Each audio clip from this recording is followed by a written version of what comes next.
And we are recording.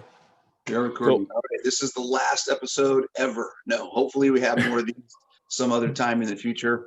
We're going to put these out and hopefully get some feedback and get more people hopping in future events.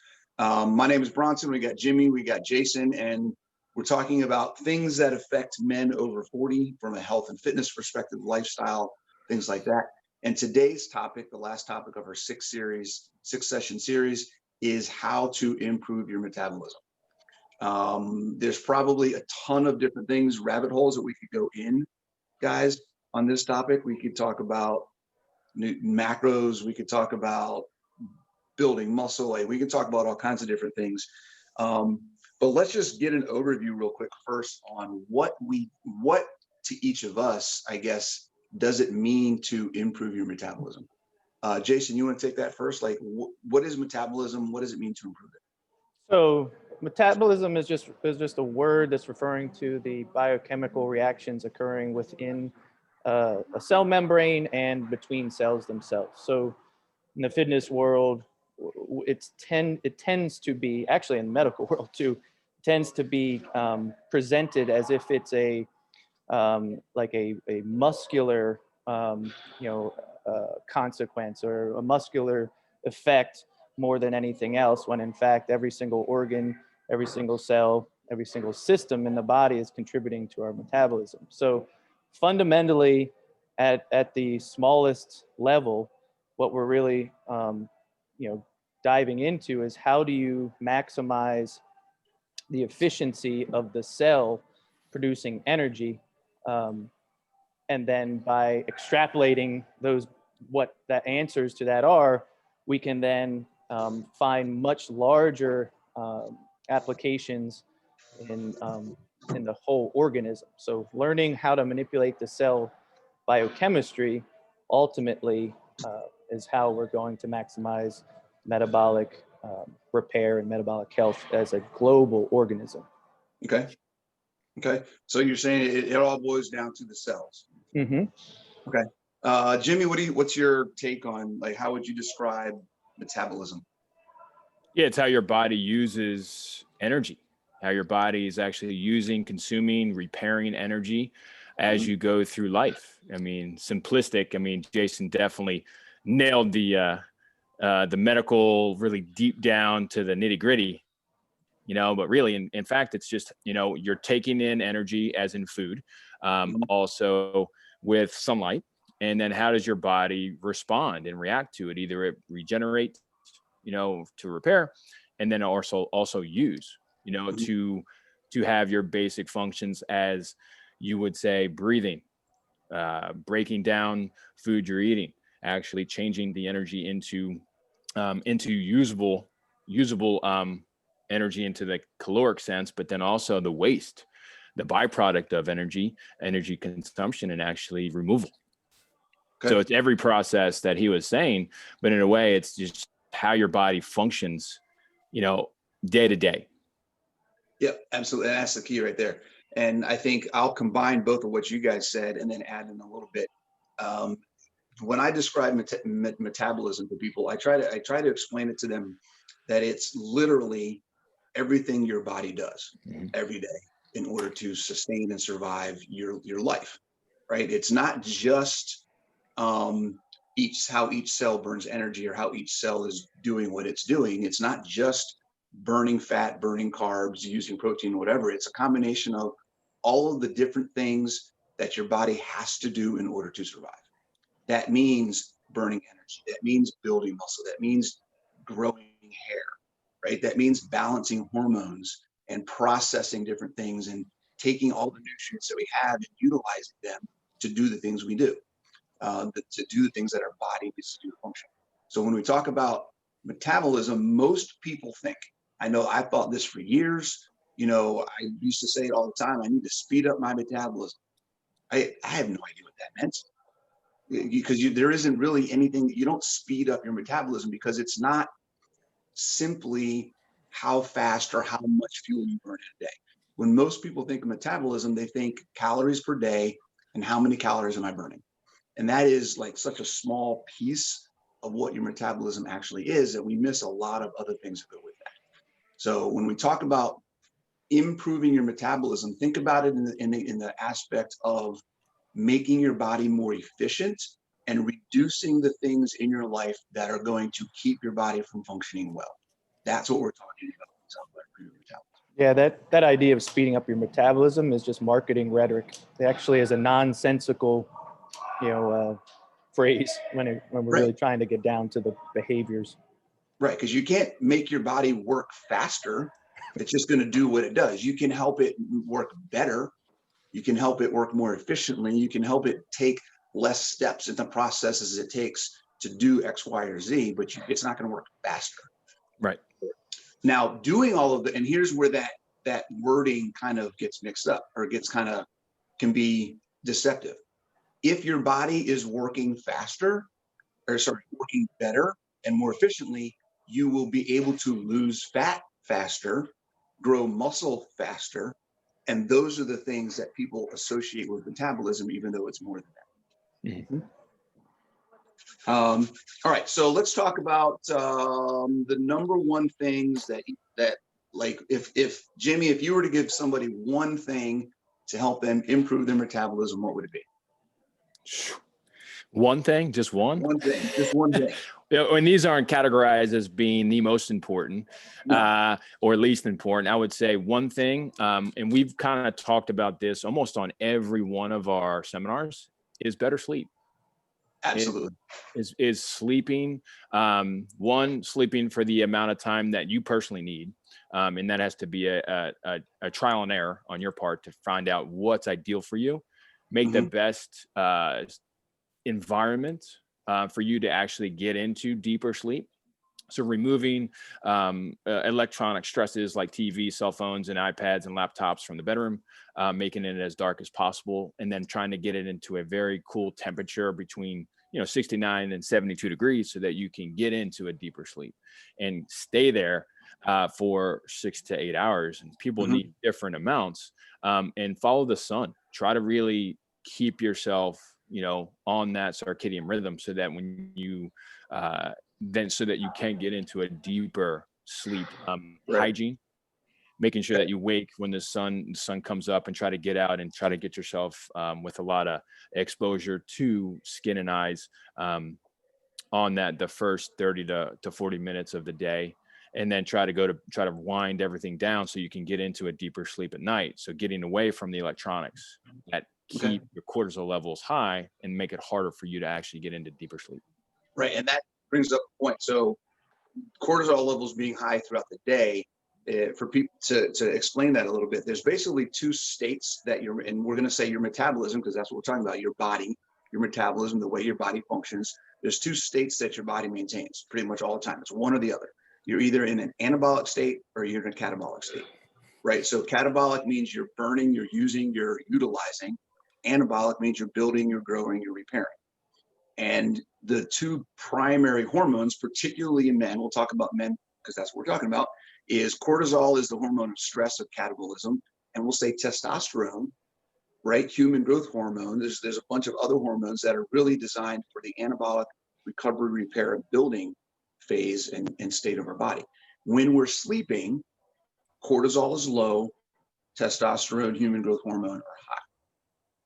Right? That's the time that we have for our body to balance things out, repair, recover, and do all those things that we don't get a chance to do when our body's, doing stuff during the day. Jason, what is something that you can suggest to somebody to add on to what Jimmy said and help people get better sleep? To get better sleep? Yep. So he mentioned following the circadian rhythm. He mentioned limiting blue light in the evening. He mentioned creating routines. He's used the term sleep hygiene. That's like creating routines around like bedtime, habits to generally calm us down. Could also mention the sleep to wake time should be as consistent as possible as well. And then making sure we could add to it like magnesium levels, for example. So many people are really deficient in magnesium, right? And so this gets a little bit more into nutritional interventions. But what if a person is really deficient in one of in magnesium and other minerals? All right, well, now these minerals are used as catalysts in biochemical reactions. So, imagine in the Bronson's, like, you mentioned how metabolism is everything, right? So if we have, let's just pretend for the sake of simplicity that magnesium is a type of fuel, right? Well, if our gas tank of that fuel is pretty low, and it's needed to create a bunch of chemical reactions to prep our brain and body for sleep, well, we're going to deplete that gas tank extremely fast, which will mean the end result of what we wanted, which was calmer, more prepared state for sleep, is now sacrificed. We can't get there quite the way we wanted to, even though we did the things that Jimmy said, right? So that could be added to our list too. Okay. Yeah, magnesium is huge. I know for me, it's got to be part of my daily routine. I take it about 30 to 40 minutes before I go to bed. Sometimes about an hour, but at least, within an hour when I go to bed. And it's always, every time I don't do it, I know, I can tell. Oh yeah. The sleep is just not the same. I'm very much similar. If I've gotten off my routine of not getting the supplement, if I've gone a day or two or even a week without having it, my sleep has definitely changed. And when you get back on it, you can even tell that you're getting into deeper sleep. You're actually dreaming. You actually go into these kind of like psychedelic dreams. You're like, oh man, I just had some wild stuff happen in my dreams. I'm like, well, I was able to dip into that part of my sleep that I wasn't, prior to having the supplement. Yeah, definitely. Yeah, and I think I'm going to thank Jason for this. For me, when it comes to sleep, I'm going to say the red light therapy. Right, I got a red light for Christmas. It's been the best 5 nights of sleep that I've had in months. Right, and my sleep has been pretty good. Like I was taking coffee for a while. I stopped drinking coffee for a while to see if that was going to improve my sleep some, and it did. I kind of readjusted my coffee routine to help with that. Been consistent with magnesium. That's helped a lot with the ability of me to fall asleep faster and stay asleep longer. The red light has just taken it to a whole different level. I go to bed and like within minutes of hitting the pillow, I'm out, which is never, it's almost like I haven't lived that part of sleeping, been through that experience of sleeping since I was a kid. Right. It used to be, you're a kid, you spend all day playing, you go lay down and you're out. It's been a long time. It's been a long time since I've been able to just lay down and be done. So I think red light therapy, it was simple too. I got the same thing Jason got. Hold on. Right. Just a little clip-on light with a infrared bulb, red infrared bulb. I flip it up and point it at myself every night before I go to bed. It's wild, man. Like, cause crazy. I didn't start practicing it until like 2 months ago or something. And then literally 100% of the people that I've shared it with who weren't doing it and then do implement it, everyone comes back to me in a week and they're like, why the hell wasn't I doing this earlier? I'm like, I don't know why I wasn't either. Like, I'm like, why didn't people tell me this earlier? Right. It's crazy. It's crazy. All right, Jason, let's talk about one thing that you would give someone to do to help improve their metabolism. Muscle, man. Get muscle. Yes. So like, there's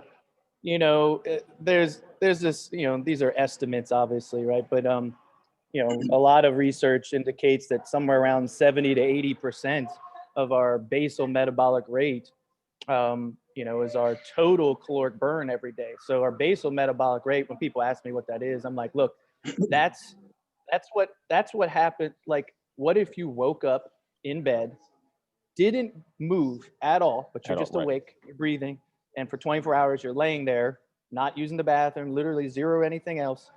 However many calories you burn in 24 hours laying there awake and only breathing is your basal metabolic rate. And so 70 to 80% of that is our total caloric burn every day. So then you ask the logical question, well, what's what is one of the most basic things I can do for my body so that I am burning more calories just laying there doing nothing? Well, more muscle, people. That's the answer. Yeah. Yeah. 10% is about digestion. 10% of our caloric, expenditure is around digestion, and another 15% around movement. And that's not even exercise. That's just like moving around every day, doing our jobs and living our lives. So most people are really surprised when that 70-80% of total caloric burn is just you laying there doing nothing. Right. Like, yeah, you really need muscle, people. Mm-hmm. Yeah. And not just from when we talk about burning calories perspective, right? Because that's one aspect of when people, like I said before, when people think about metabolism, thinking about how do I burn more fat? And that's a big piece of it from a body composition, overall health perspective. But keep this in mind. Fat is the organ of inflammation. So the more body fat you have, the more stress your body is under. Okay. The more muscle you have, the more lean mass you have, conversely means the less body fat you're going to have, and it will be easier to keep the body fat off. So building more muscle by, I don't know what the word, by relation to body fat is going to help keep your body from being in a state of inflammation, right? Muscle is the organ of longevity. It helps you live longer. It provides stability. It helps balance hormones. It does all of the things that your body, it's kind of like the referee of all of these different things and aspects of your metabolism. And the more muscle you have, the better off you are in general. Mm-hmm. So, Jimmy, how do you get more muscle? How do you get more muscle, huh? Yeah. Well, I mean, we're all talking about men over, I guess if we are gearing the conversation towards men over 40, soon as you hit the certain age in life, what happens is that testosterone starts to drop a little bit. And activity level, lifestyle changes, procreation has something to do with it as well. Once you've procreated, things start to change. So again, what we need to do as men is we need to make sure we have a constant stimulus of muscle building activities, resistance training activities to actually build stronger tendons, stronger muscles, stronger ligaments. And that has to be done frequently, very frequently. Okay. That's the thing. Very frequently, very frequently. Okay. So again, when somebody hasn't done something like this before, so let's say somebody came to me, I want to add muscle. We would have to slowly build the ability to stress the system appropriately throughout the week, 7 days. You got a 7-day week. We would start probably between 3 to 4 times a week at a very moderate pace, and we start to elevate as we see fit. Everything starts to grow, everything starts to build. And then your exercise prescription, what type of exercises, what type of movements are also another big one. Especially with the general function of the human body, there's things that we need to know how to do to really help build our strong foundation in our system. And one of the best ways to do it is deadlifting. Deadlifts are one of the most important by far, the most important things that as a male, we need to know, 1, how to do, 2, how to be strong to keep ourselves functionally in it, because we're always going to need to pick something off the ground. Okay? That's just a function of life. Now, how can we do it efficiently? And that actually being taught by a coach, a trainer, performance coach, taught properly, you can really see your body start to see some magnificent changes, because it's a whole body movement. And at the same time, it's one of the biggest bang for your buck. So if you're stuck on an island and you can only do one exercise, Jimmy's doing a deadlift. If I had to choose, yeah, to be honest, even though I would say, like, I mean, in my past, in my 20s, it would have been bench all day. Bench press, let's go. Nice. Okay. Fun fact, in the late 1800s, doctors prescribed the deadlift. It was actually a partial deadlift from the knees up, but they called it the health lift. It wasn't called the deadlift at that time. It was prescribed by doctors for people to improve their health. That's awesome. Late 1800s. Jason, is there any age limit on lifting weights and doing resistance training? Absolutely not. Not even a little bit. You know, this country is so silly. You know, like, That's putting it very politely. yeah, it's so silly. Like every other country, you know, they start teaching little children how to deadlift, you know, as early as possible, and they continue literally until they're dead, usually. You know, through whatever age necessary to keep, you know, keep their you know, strength and muscle mass, quality of living going. You know, some countries might formalize that approach in a gym setting, but you know, it's a good opportunity to remind, you know, our audience that, you know, civilized, you know, developed countries created gym industries simply because the convenience of how we live our lives now started to break us and make us full of disease, that we had to artificially reinsert manual labor into our lives. So plenty of countries all over the world, from, you know, early age to, you know, death, um, promote deadlifting, whether it be through the act of having to perform it day to day as a manual labor task, or maybe they're a little bit more wealthy, a little bit more developed countries, and so they too have gym industries where they're formalizing the deadlift training and education. But there is no age limit, young or old. No, absolutely. I totally Yeah. agree with that 100%. I think, in fact, it's more important as we get older to be doing resistance training, right? Because we're fighting against, like you said, Jimmy, that decrease in testosterone, that decrease in muscle mass. We got to keep it on.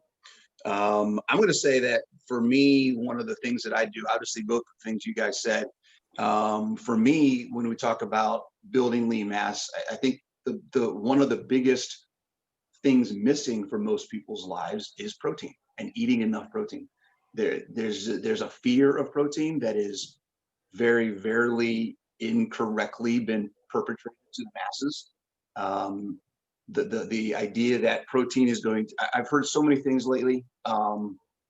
It just blows my mind. The things being said about protein that are absolutely incorrect, 100%. Protein is going to leach your bones and give you weaker bones. Protein is going to give you kidney problems. It's going to give you colorectal cancer. It makes your telomeres shorter, so you're going to live you're not going to live as long. Like there's all these different I haven't things heard about those. protein that are absolutely completely ridiculous. Okay. Um, Protein is not going to give you cancer. Protein is going to help your bones get stronger. Protein is going to help you live longer. Like everything that you hear about protein that's negative is actually the actual opposite of that. Okay. It's going to help you increase your lean mass. It's going to help you lose body fat. It's going to help you prevent injury, build muscle, and all the balance your hormones. It does all kinds of good things. There's literally almost nothing negative. I can't think of anything negative about eating protein other than it tastes really good and I get too full sometimes and I can't eat as much as I want. Right? That's really the only negative thing about protein. Particularly when we talk about animal protein, red meat. Eat it, guys. You got to eat your protein. You got to eat your protein. For most people, particularly guys over 40, I recommend at least 1 gram per pound of lean mass. So if you are a 200-pound guy and you have, say, 170, 100, let's say 150 pounds of lean mass and you're 200 pounds, I recommend you should be eating about 150 grams of protein a day. That's my recommendation. Most people are probably in the 60 to 80% of that, 60 to 80% of their body weight in lean mass. I go a little higher personally.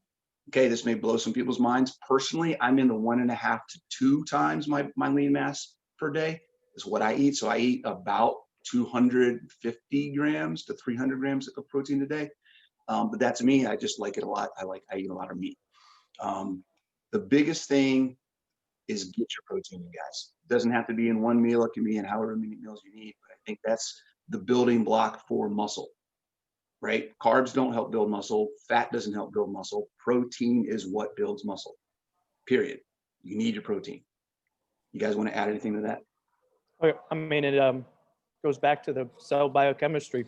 Protein is the only macronutrient that has nitrogen in its chemical compound, and that is the fundamental reason why it's needed for the building of muscle mass, because we need nitrogen from your environment somewhere, and the only place we can get it is proteins, Right. particularly animal proteins. Absolutely. Absolutely.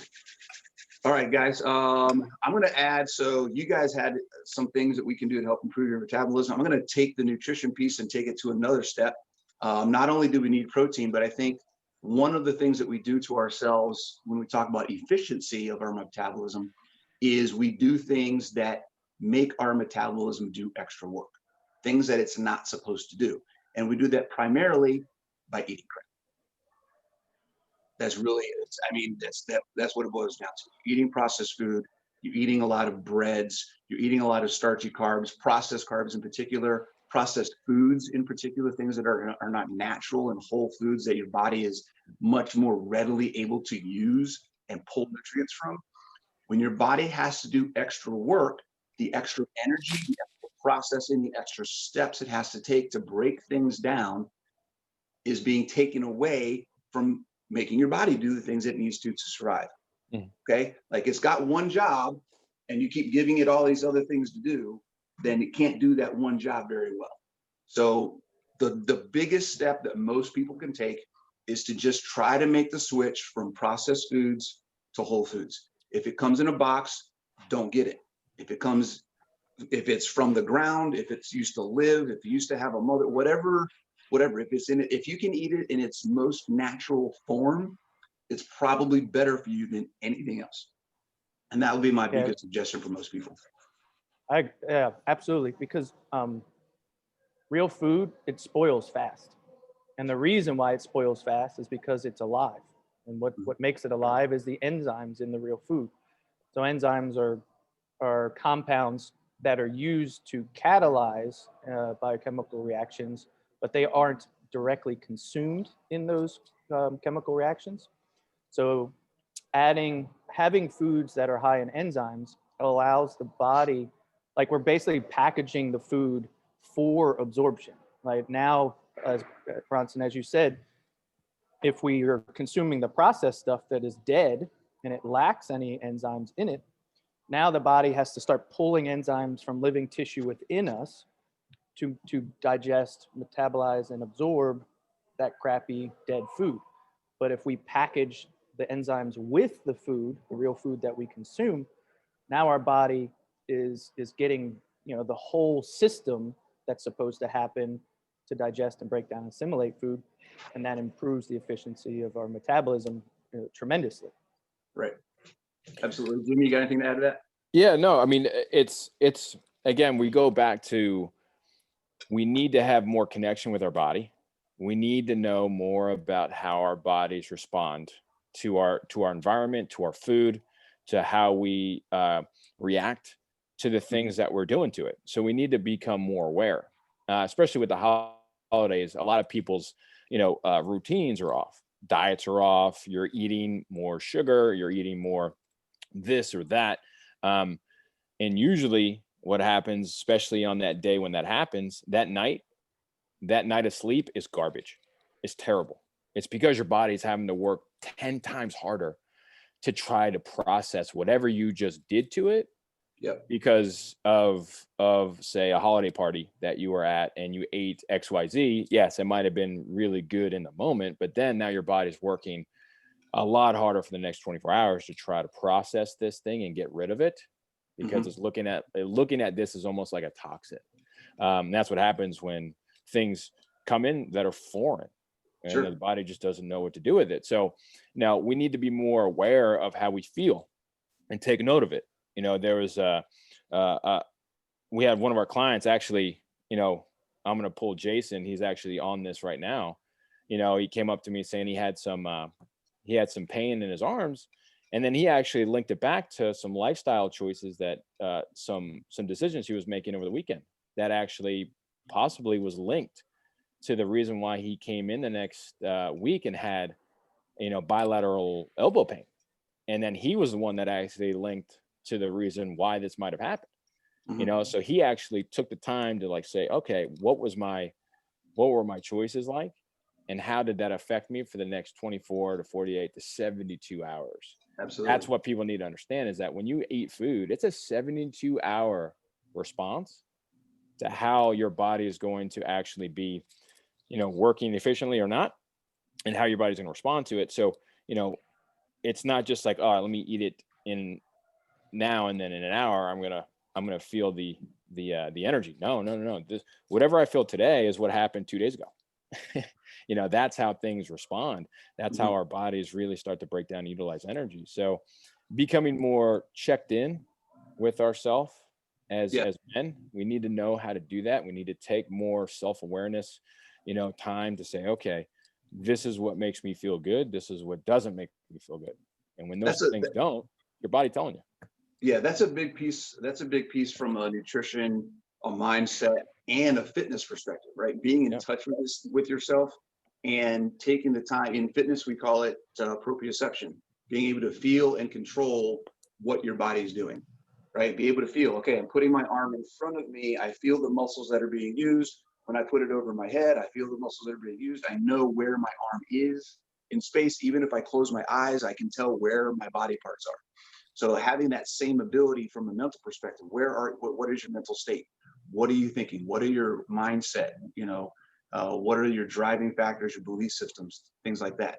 From a nutrition standpoint, if I eat this, it's going to do this, and I know that. So I can make a decision. Am I willing to deal with that consequence? Is it going to help me? Is it going to hurt me? Where is it? But being able to be aware of how these things affect you, it's something you got to practice and take time developing all of that. Cool. Absolutely. Like one of the places that I struggle with that the most recently, and it's related to this topic, is alcohol consumption. You know, so like I like bourbon, and I consume I knew I liked bourbon. Yeah, I liked you. Hey, we're all in the same boat. Yeah. But so here's the reality of life, though, right? That I have to be honest about, and this will resonate with so many people. Is, you know, I like bourbon a lot, but I also know that when I drink it, which is almost every night lately, not a lot of it, but a little. But here's the crazy thing: even just a little messes with the quality of my sleep, and then it screws up my sleep rhythm. And then if I put together multiple days in a row of that behavior, then my joints ache more. My body's like more sore. It's not recovering, right? And so, as a professional, intellectually, yeah, I understand that the alcohol I'm consuming is leading to the physical ailments that I'm experiencing. Well, it's up to me to decide whether the discomfort that I feel as a result of that alcohol consumption is worth it or not to continue it, right? So I got to own that. Absolutely. Absolutely. I'm the same, you know, that's actually the process I went through when I was, you know, really starting to get into the nutrition side of health and fitness. And I did a 3-week detox of no alcohol. You know, I was like you, Jason. I'd come home from work, pour myself a glass, you know, a couple fingers, maybe 3, some bourbon, and, you know, just, you know, chill out. Yeah. 4 or 5. You know, and it wasn't every night. It was maybe 3 or 4 nights a week, right? And I stopped doing that for 3 weeks. I lost, literally, it blew my mind. I didn't change anything else. I didn't change my workout. I didn't change anything else that I ate. I stopped drinking bourbon for 3 weeks. I lost 10 pounds of fat. I didn't lose muscle mass. It wasn't overall weight. It was specifically body fat gone. 10 pounds in 3 weeks. Right? Wow. Just by not drinking alcohol. It was absolutely, and of course my sleep was better as well. I wasn't as tired and sore, like all those things as well. But for me, that was like, holy crap, I just lost 10 pounds of fat and all I did was stop drinking alcohol. Yeah. You know, I've never looked at bourbon. I've never looked at alcohol the same since then. Oh yeah. I mean, I got a small life experience of that when I was in college. I mean, I was done playing football. You know, at the time I was, you know, not really understanding where my path was. So I drank myself silly. And then what I saw after a few weeks of this was that my body was on the reverse side. My body started eating itself. Like my muscles that I put so much time into the gym and effort to build myself up to where I wanted to be.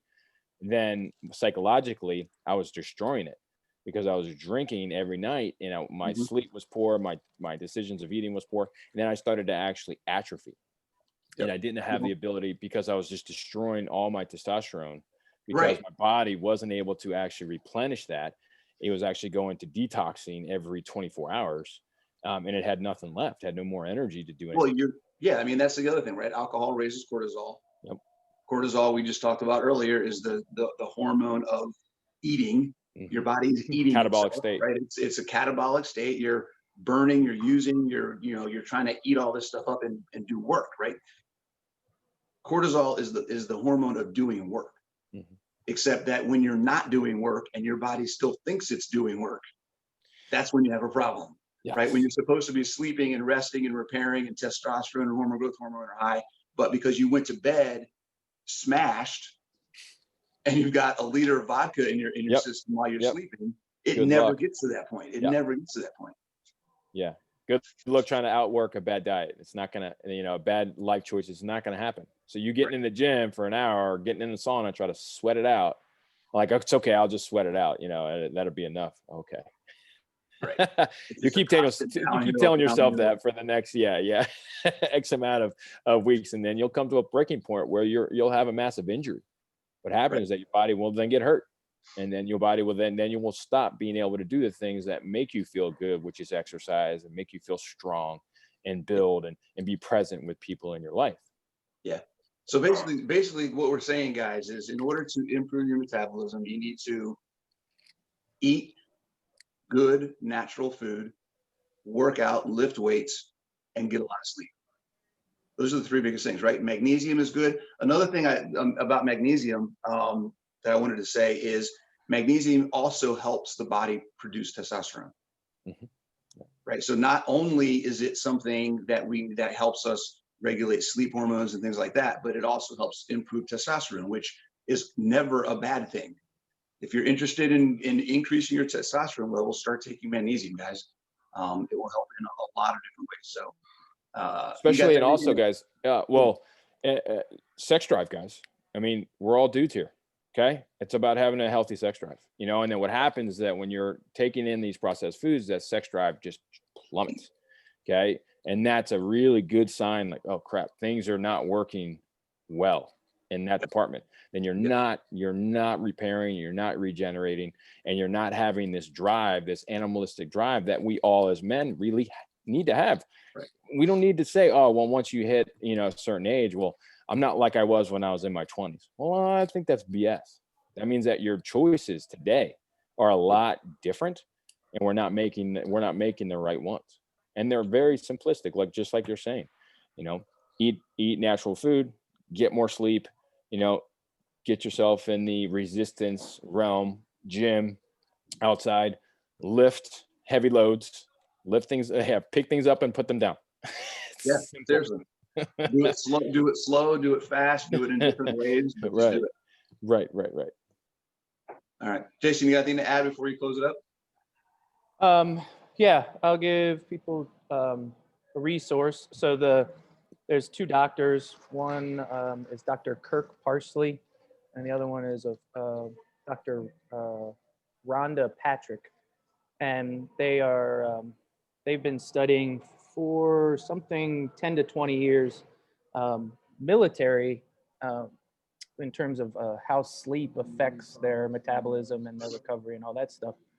And what continues to come up in their research is that there is no more anabolic behavior humans have as in their toolbox than sleeping well. That there is nothing else that we can replace that with to the degree of maximizing anabolic, processes in the body. Mm-hmm. So that's something people could look up, and if they want to learn more. And then the last thing to say is, this is the 6-part series, right? This is episode 6 of everything we've done so far. And I'm hoping that the people who are, the audience is noticing a pattern that, we've talked about disease prevention. We've talked about metabolism. We've talked about creating healthy habits, all, 6 different topics, but there is consistently a theme between the 3 of us, which is the bigger behaviors that everyone can focus on remains the same almost no matter what the goal is, right? That if we eat well, sleep well, move well, breathe well, manage our thoughts and our beliefs well, manage our relationships well, align ourselves reasonably with the natural world, if we do these general things well, then most of the other details will take care of themselves. It is a frustrating experience for me as a professional to engage with people every single day who are looking for the detail first, and they're not even willing to look at the global behaviors in their lifestyle. That they want the easy, quick, pill. Basically, I mean, it may not be a pill, but they want that metaphorical pill rather than being honest and reflective with themselves and owning that their lifestyles could drastically improve in various ways. And that's where they should put their attention first, not the little details. Yeah, absolutely. I agree 100%. I tell people all the time, like, you don't need to be worried if you're 40 pounds overweight and you're stuck in a rut and you haven't done the basics of, say, stop buying Pringles every day and eating a can of Pringles, then you don't need to be worried about intermittent fasting, right? You don't need to be worried about this hack or that hack or this tip or this thing or whatever it is. Just start with the basics first. If that doesn't get you anywhere, then we can help you find a path. But you got to start with the basics before you start trying to find all the other things that are out there, right? Cool. All right. Well, guys, this has been a blast. I definitely hope we can do this again. These will all be out on Top Tier's YouTube channel. So is it just Top Tier Columbia on YouTube, Jason? I think that's what it is, right? Yes. Yeah. So if anybody wants to look at the other episodes, they're not all posted yet. I think 3 or 4 of them are posted on there. The other ones will be posted up in the next few days. And we'll have all the links out, and we'll probably schedule this again sometime. Hopefully get some feedback and go from there. Definitely. Appreciate it, guys. It was awesome. Awesome, guys. Yeah. Appreciate you. Yep. Thanks a lot for coming, guys. Thanks for joining. See ya.